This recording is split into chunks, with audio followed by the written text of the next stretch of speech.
La reflexión para este domingo en el camino del cristiano no es fácil. Si el domingo pasado nos invitaba Jesús a la vigilancia, hoy pone el acento en la fortaleza que necesitamos para ser coherentes con nuestra decisión de seguirle a Él en su camino. Tanto el ejemplo del profeta Jeremías, signo de contradicción, como el aviso que Jesús nos hace sobre la división que Él mismo va a provocar en nuestra vida, nos indican que la fe es exigente y que nos pone ante opciones que nos van a pedir mucha energía. La lectura de la carta a los Hebreos también nos invita a seguir nuestro camino como una carrera en el estadio, con los ojos fijos en Cristo Jesús, que es quien lo ha recorrido a diario de la vida. Jeremías 38, del 4 al 6, nos invita a reflexionar. Me engendraste, hombre de pleitos, para todo el país. Jeremías es la figura impresionante de cómo un profeta puede provocar tantas contradicciones en la sociedad en la que Dios le manda hablar en su nombre. En los años inmediatamente anteriores al definitivo desierto de Israel a Babilonia, fue cuando actuó Jeremías durante los reinados de Joaquín y Sedecías, en los años 609 al 587 a.C.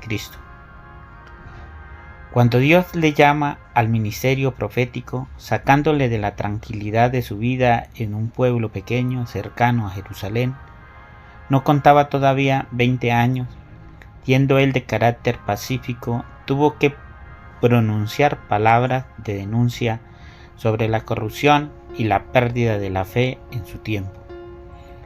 También aconsejar a las autoridades que no pactaran con las fuerzas de Egipto, que no le iban a resolver ningún problema.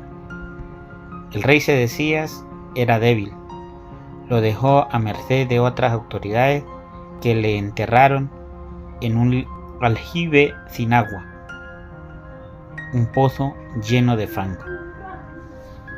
El salmo parece como si fuera la oración del profeta dentro de ese pozo, pero con confianza en Dios. Señor, date prisa en socorrer. El salmista confía en el Señor. Me levanto de la fosa fatal, de la charca fangosa. Yo soy pobre y desgraciado, pero el Señor se cuida de mí. La carta a los Hebreos en el capítulo 12, versículos del 1 al 4, nos invita a que corramos en la carrera que nos toca sin retirarnos. Después de proponer, como leíamos el domingo pasado, a Abraham y Sara como modelos de fe, la carta a los Hebreos alude hoy a una nube ingente de testigos que nos miran como en estadio de multitud contempla la carrera de los atletas. Su autor quiere que los cristianos corran así, animados por tantos testigos, hacia la meta. Los espectadores del estadio son los creyentes de todos los tiempos, que han recorrido esa carrera y ahora nos animan a nosotros a perseverar y acabar el recorrido. Pero sobre todo les pide que se fijen en el que corre adelante de todos, que es Cristo Jesús, que superó todas las dificultades, incluso la muerte en cruz, y ahora triunfa junto al Padre. El evangelista San Lucas en el capítulo 12, versículo 49-53, no he venido a traer paz sino división. Jesús hace en el Evangelio de hoy afirmaciones bastante sorprendentes. He venido a prender fuego en el mundo. ¿Pensáis que he venido a traer paz? No. sino división. Y avisa que el hecho de seguir el camino de la fe, el camino de Cristo, incluso habrá divisiones en una misma familia, porque la fe exige opciones radicales. La vida como lucha y como una carrera atlética. En la lectura se nos presenta brevemente la figura de un profeta, Jeremías, al que Dios encargó que anunciará un futuro sobre su pueblo, y si no se convertía de sus maldades y que aconsejara decisiones que no eran del agrado de las autoridades, sobre todo militares, de su tiempo. Por eso intentaron eliminarle, hacer callar su voz. La gente quiere oír palabras que le den la razón, no que anuncien sus infidelidades. Jeremías, hundido en el fango del pozo, en su símbolo de lo que le fue toda su vida, pero él fue valiente hasta el final y siguió proclamando lo que en él le parecía, la voluntad de Dios. Hubo momentos en que tuvo tentado de dirimir como profeta, pero no lo hizo. También la carta a los Hebreos nos presenta la vida cristiana en su lado dinámico y batallador, como una carrera ante el estadio lleno de gente, que nos contempla nuestros antepasados en la fe.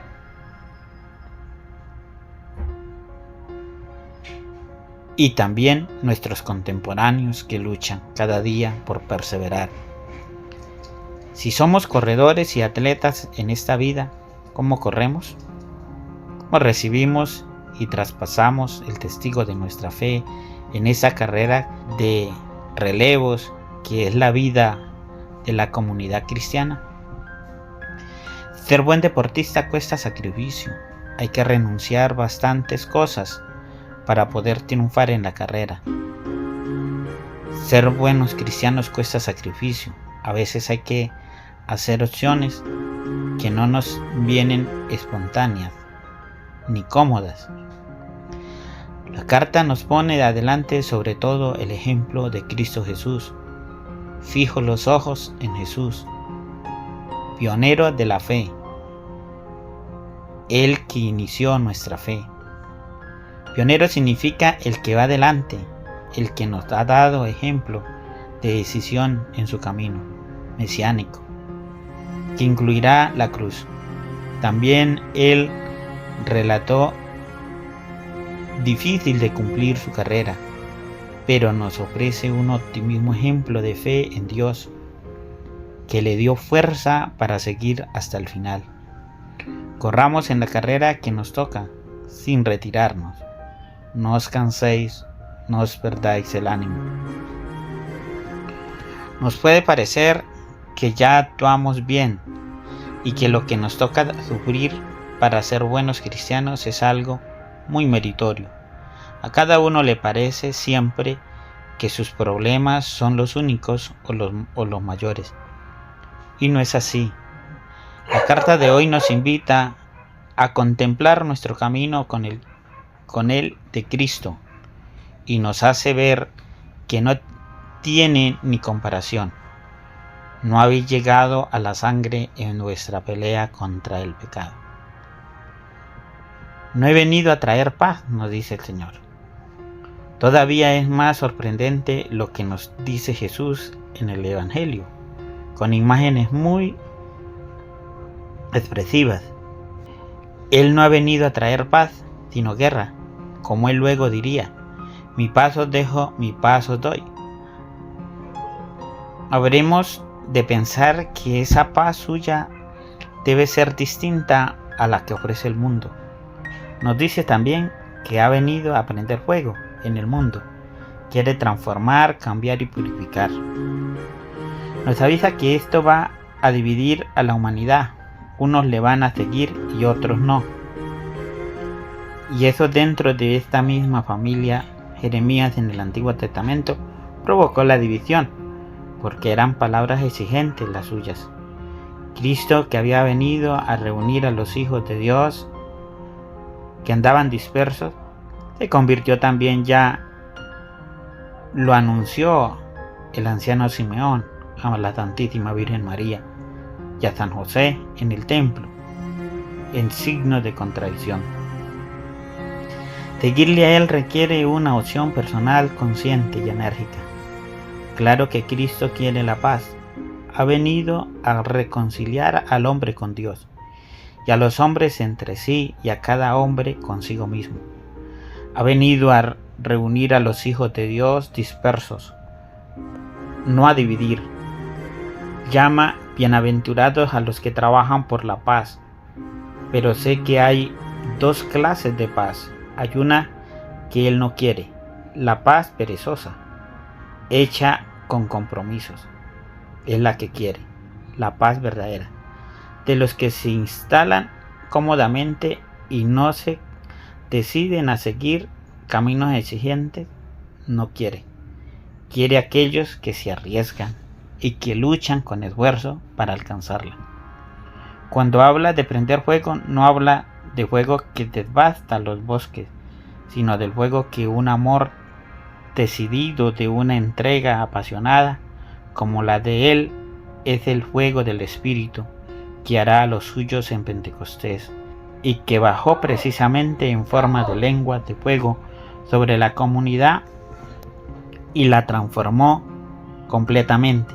Jeremías en sus confesiones dice que tuvo tentaciones de dirimir de su misión profética, pero que no podía. Había en mi corazón algo, así como fuego ardiente, que era la palabra de Dios, y por eso siguió fiel la voz de Dios. Si en nuestro seguimiento de Cristo solo buscamos paz y consuelo para nuestros moles, o la garantía de obtener unas gracias de Dios, no hemos entendido su intención más profunda. El Evangelio, la fe, es algo revolucionario, hasta inquietante, que intenta transformar nuestras vidas. Ser cristiano en el mundo de hoy. Ser fieles a Jesús muchas veces también a nosotros nos produce conflictos. El que se acerca mucho a Cristo se quema. No podemos tentarnos con las cosas dulces, consoladoras, las que nos enfrentan opciones más conflictivas. Estamos en medio de un mundo que tiene otra longitud de onda, que aprecia otros valores, que razona con otra mentalidad que no es necesariamente lo de Cristo. Muchas veces reacciona con indiferencia, cuando no con hostilidad, burla o incluso con una persecución más o menos asolapada ante nuestra fe y nuestro testimonio del estilo de vida del Evangelio. La vivencia de la fe produce a veces divisiones en una misma familia o en un grupo. Ante Cristo, uno no puede quedar neutral, indiferente. Tener fe hoy y vivir de acuerdo con ella es una opción seria. No se puede compaginar alegremente el mensaje de Cristo con el de este mundo. No se puede servir a dos señores. Siempre resulta incómodo luchar contra el sentir ambiental o sobre si es más atrayente, el menos superficialmente y el menor exigente en sus demandas. Ser cristiano es optar por la mentalidad de Cristo, por la manera que tiene Él de ver las personas y la historia. No se puede seguir adelante con medias tintas, con compromisos. En la moral, el Evangelio es mucho más exigente que las meras leyes civiles. Si un atleta no sabe despojarse de lo que le estorba y renuncia a lo que le impide estar en forma para la carrera, ganará pocas medallas. El Evangelio es un programa de vida para fuertes y valientes. No nos exigirá siempre heroísmo, aunque sigue habiendo mártires también en nuestro tiempo. Pero sí nos exige siempre coherencia en la vida de cada día, tanto en el terreno personal como en el familiar y también en el político. Sería buscar una falsa paz en el que logramos demasiado fácilmente conjugar nuestra fe con las opciones de la moda o de las estadísticas. A veces es camuflar las diferencias entre ambas o buscar un cristianismo light. La paz de Cristo, la verdadera, está hecha de fuego y de lucha. Claro que es más pacífico que los pastores de la comunidad cristiana, desde el Papa hasta el último diácono. No digan más que las palabras de consuelo y halago, pero tienen que decir lo que ellos creen que es verdad conforme al Evangelio. Y eso muchas veces suscita reacciones violentas de opción, por ejemplo, cuando meten el dedo en la llaga de la injusticia social, o del permisivismo moral, o de la defensa de la vida. De la paz de la Eucaristía a la lucha de la vida. Sigue encendido ese fuego del que habla Cristo en la comunidad cristiana. Sigue vivo el entusiasmo y la creatividad en la lucha contra el mal. Se nota en la iglesia y en cada uno de nosotros ese fervor o esa dinámica o ese entusiasmo que Cristo vino a traer a la tierra. ¿O caemos a veces en la pereza, en el conformismo o en la falta de quietud? Cada Eucaristía nos ayuda ciertamente a dejarnos resolver en la paz, a dejarnos envolver en la paz y en el consuelo de Dios. Pero cada vez nos compromete una vida según Cristo. Después de ese, podéis ir en paz, que ciertamente no hay que entender cómo si no nos dijeran, aquí no ha pasado nada. La palabra que hemos escuchado y participado en es que Cristo se ha entregado por todos. Interpela nuestra conducta posterior y nos enseña el camino que a veces no es fácil. No digamos que es imposible, que con la ayuda de Dios lo podemos todo, como nos dice la carta a los Hebreos. Nos ayudan también con ejemplo multitud de testigos antiguos, modernos, la Virgen, los santos, tantas personas buenas que nos acompañan ahora, que han recorrido la elegancia espiritual, el mismo camino de nosotros. No tendríamos que exagerar el mérito de nuestro esfuerzo. Hemos llegado a derramar la sangre en nuestra lucha por la fe. Jesús sí llegó a hacerlo. Tantos cristianos seguidores suyos tienen mucho más mérito que nosotros en su vida coherente de fe. Esta reflexión está tomada de Altazábal, Enséñame tus caminos. Que el Dios de la vida los bendiga, los acompañe siempre, les dé fortaleza y que nos dé la paz en el corazón. Que bendiga a todas nuestras familias en este domingo. A los hombres campesinos de fe en sus campos, los acompañe y los sostenga siempre en el nombre del Padre, del Hijo y del Espíritu Santo. Amén.